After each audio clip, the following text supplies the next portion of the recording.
नमस्कार,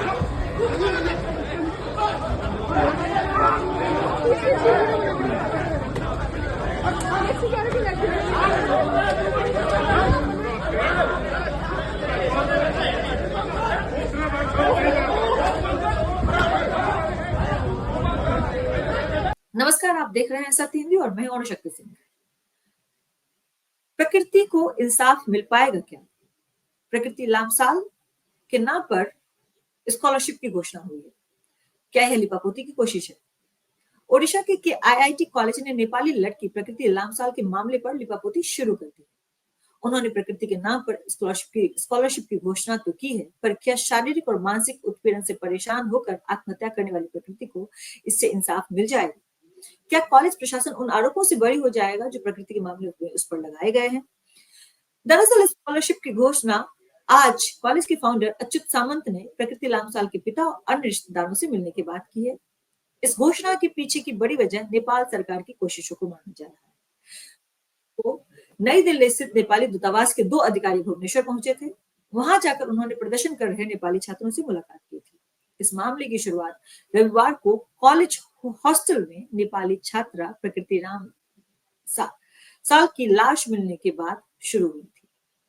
20 साल की लड़की प्रकृति के आईआईटी में कंप्यूटर साइंस की छात्रा थी। अपने घर से कई 100 किलोमीटर दूर पड़ रही प्रकृति की अचानक हुई मौत से कॉलेज के सभी छात्र आक्रोश में आ गए थे, खासतौर पर नेपाली छात्र। बताया जा रहा है कि प्रकृति कॉलेज के ही एक पुरुष छात्र के द्वारा मानसिक और शारीरिक शोषण का शिकार हो रही थी। मैकेनिकल इंजीनियरिंग के छात्र आद्विक श्रीवास्तव कथित रूप से प्रकृति का तरह तरह से शोषण कर रहे थे। प्रकृति की मौत के बाद कॉलेज में एक ऑडियो क्लिप भी वायरल हुआ। इस ऑडियो क्लिप में एक पुरुष एक औरत से कह रहा है कि वह खुद को वेश्या माने और औरत केवल चुबक रही है। वह तरह तरह की गालियां दे रहा है। कथित तौर पर यह आवाज प्रकृति और आद्विक की ही है। प्रकृति का शव मिलने के बाद आद्विक को गिरफ्तार कर लिया गया था, पर नेपाली छात्रों को इससे संतोष नहीं था। एक बात और थी जो नेपाली छात्रों का गुस्सा बढ़ा रही थी। रिपोर्ट्स की माने तो प्रकृति ने अपने साथ हो रहे शोषण के बारे में कॉलेज प्रशासन को बार-बार बताया था। साथ ही उन्होंने इंटरनेशनल रिलेशन वाले विभाग को भी सूचना दी थी, पर कॉलेज ने प्रकृति की शिकायतों पर कोई ध्यान नहीं दिया। और फिर जब प्रकृति की मौत के बाद नेपाली छात्रों ने विरोध करना शुरू किया, तो कॉलेज प्रशासन बेहद बेरुखी से पेश आया। कई छात्रों को कॉलेज छोड़कर वापस घर लौट जाने के लिए कह दिया गया। प्रदर्शन कर रहे छात्रों को धक्के दिए गए, उन्हें परेशान किया गया, उन पर लाठियां बरसाई गई, उनके देश के नाम पर उल्टे सीधे बयान भी दिए गए। कॉलेज के एक अधिकारी ने प्रदर्शन कर रहे छात्रों से तो यहाँ तक कह दिया कि नेपाल की जीडीपी के आईआईटी के 40,000 छात्रों पर हो रहे खर्च से कम है।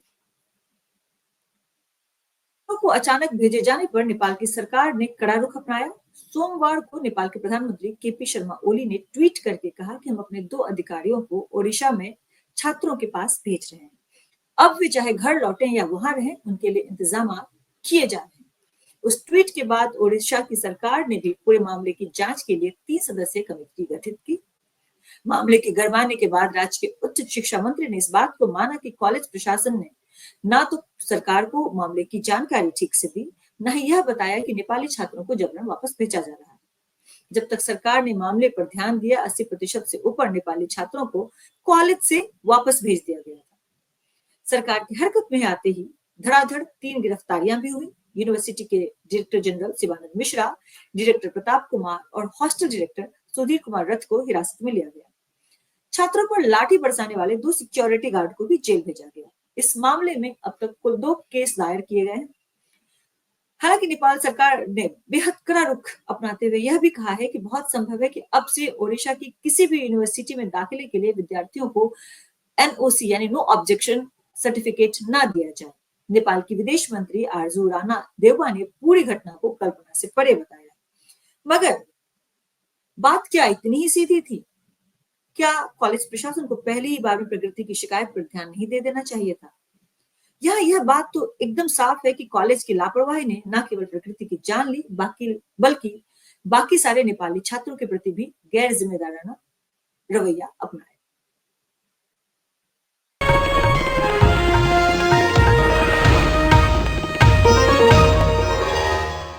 Copyright disclaimer. Under Section 107 of the Copyright Act 1976, allowance is made for fair use for purposes such as criticism, comment, news reporting, scholarship, and research. Fair use is a use permitted by copyright statute that might otherwise be infringing.